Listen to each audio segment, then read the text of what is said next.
you've been tweeting about Wimbledon, so fill us in what's happening there. Well, Wimbledon, I'm very much against this policy they have to ban Russian players and Belarusian players, not because they're pro-Putin, not because they're for the Russian invasion of Ukraine, but just for the crime of being Russian. This collective guilt, I think, is just so wrong and counterproductive. And the good news is the other major Grand Slams, the US Open being the latest one, have said, no, Russian players are welcome to play. We are not going to ban someone based on where they were born, something they have no control over. But Wimbledon has gone out alone and banned these players who've done nothing wrong. I just think it is a really idiotic policy and just grossly unfair. James?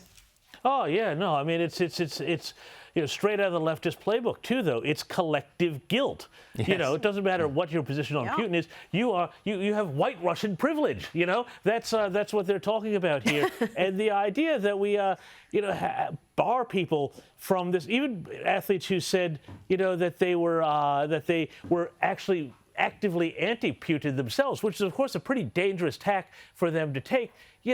This is just bonkers. And I keep thinking about how there's some rules for some countries and some rules for the other. The other day, everybody lost their mind about Greg Norman playing golf in Saudi Arabia because Saudi Arabia is evil. Of course, Saudi Arabia is also an American ally and is increasingly friendly with Israel. That might have something to do with it. I don't know. Whereas, when the Socceroos got into the World Cup in Qatar, which is, not exactly the most human rights-y sort of place on the planet, you had the ABC absolutely having kittens like this was the greatest thing that had ever happened. So, there's so many weird double standards around this, and that's before we even get to China. Well, we're going to leave it there, James, but here's a thought, Rita and James. I think this was a little experiment, and I think the three of us kind of hit it off. I was thinking maybe we should try and do this again, maybe, I don't know, if you're free one morning or something like that. I'm not sure. Well, you're not sure? You didn't feel the love? It didn't work for you? I like to go to church on a Sunday, so I'm not sure, but maybe on another day it could work. Any other day.